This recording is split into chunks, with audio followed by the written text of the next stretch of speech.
Hey guys, this is Tagene of Money Coaching Services.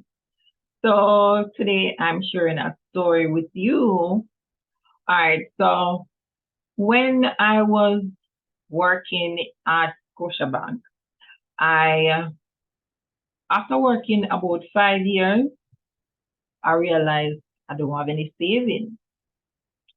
So I was saying, okay, this doesn't make any sense because I'm the type of person that I'm saying I can't just spend off all your money just dry food or stuff.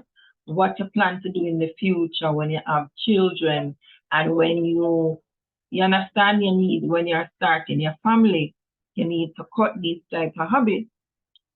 So I'm the type of person, well, at that time, I was the type of person that if the money is in the account, it's gonna get spent. And the best day of the month is payday. So in my headspace at the time, I was like, okay, today's payday. What am I going to buy? The first place I thought about going is the mall. Yes, the mall, not grocery store, not to pay no bills, just things to buy for my personal gratification. All right. But didn't have $1 in savings, no savings, working for 5 years with the bank and no savings. All right. So most people might be thinking, oh, you work for the bank, so you must be saving, you must be that. No, a lot of bankers are going through the same thing you are. Right. So saving is a discipline, right? So unless a person is practicing to save or setting up some type of strategy, it just will not be done because it is so easy to spend. It is so easy to spend money that spending is what usually happens. All right. Also, I realized that I picked up a pattern with my habits. But not only my habit, I started to see where other persons have some similar. So you can put in the comments if this is you.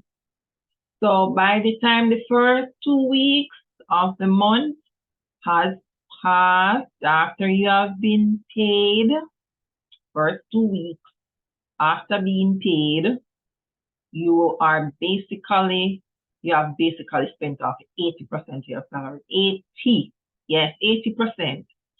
So after those 2 weeks, that is the time you start catch up on yourself and say, oh no, I haven't paid for this expense yet, I haven't paid for that expense yet. You understand? This is the time the mind starts saying, okay, you're going to run out of money.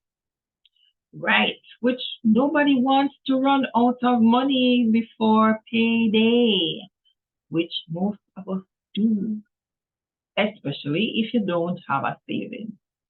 So nobody could invite me anywhere. So some people might think that, okay, the reason why I'm declining these invitations to come is because I just don't want to come. But in some cases, especially if the 2 weeks after pay already gone, especially in those first 5 years of being in banking, well, the only money that was left is like money that is for transportation to get to work, get to home back, and do some basic things, right? Because I actually spent off most of the money long before, right, on personal gratification. All right, so it's not the end of the world. We all do it. Yes, some of us learn before others, and some of us are still waiting to figure out that this is a cycle that we need to get off that cycle and get on to one that actually helps us. So here's what I did. So I said, all right, can't trust myself to keep the money at Scotia. So I'm going to send it. I opened a credit union account in St. Mary. I'm from St. Mary. Hi, St. Mary. Yeah, I used to attend St. Mary High School. And my family, I was born and raised in St. Mary. Hi, Gate, St. Mary. Hello, hello, hello, guys. Hello. Yes. So I opened a credit union account in St. Mary and transferred money every month. I set up a standing order to send the money to St. Mary, and I did not put a card on it. So I would have to leave. At the time, I was working at BNS New Kingston. I'd have to leave BNS New Kingston and take a bus to St. Mary or some form of transportation to St. Mary. But at that time, I was not driving for me to access the money. And I'm not doing that. So you have to put things in place that make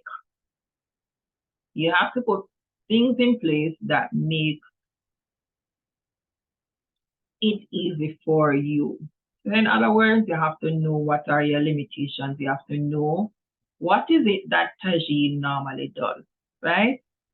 And then you make an adjustment. So you guys can do the same thing until you start trusting yourself to have the money in your account where you can access it easily. Don't put it there. No put it there. Don't put it there. Don't put it there. Sorry. Yes, don't put it there because you're going to spend it. So until you have developed the discipline, no, I've developed that discipline, but how that came about is I started to say, all right, I'm going to assign specific accounts to do specific things. So I start having, so salary account is an expense account. It's just an account that money goes into it and comes out, right? I used to save in my salary account, but that was not working out. Yes, I used to save in the salary account and still never have no money left because I get confused. How much money is left for regular spending and how much money is left that should be there allotted to saving. Yep, never worked out.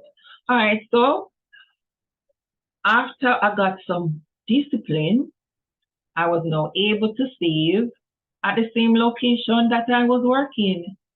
So I started to save at BNS New Kingston, and I had salary account and I had a savings account, but I gave each account a purpose. So salary account is for expenses, meaning money goes in, money comes out. Then the savings account is for specific reasons.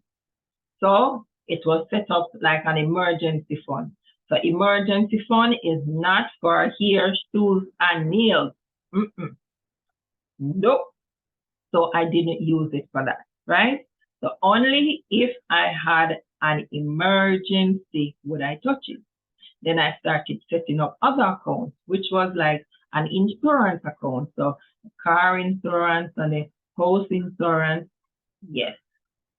Those monies went to those accounts. And if you budget the insurance properly, like the insurance is an annual figure, divide it by 12 and you get a monthly amount, and every month you just put it over to the insurance account. All right. So saving will be much easier for you once you build the mindset that you should have specific accounts to do specific things. If you just have an account and you're just spending as life happens, there is where the trap is of you maintaining your discipline to control how much savings you actually have. And you can't trust that process. All right? Don't trust that process. Don't trust that process. So if you are not disciplined yet, create an account that is inconvenient for you to access. Yes. You don't have to start with a lot of money. You can start, how much I started with? I started with $2,000 per month. Yeah, $2,000. And when I did it and the money was being transferred, this was 1997, people. So when the money was being transferred, and I look at my salary, After I don't miss the $2,000. It's like it wasn't coming out. And I'm like, so why didn't I start this all along? This is something where easy to do. And then after a while, when you start seeing the $2,000 turn 4 and turn 20 and turn, I said, okay, I need to find some more ways to save some more money.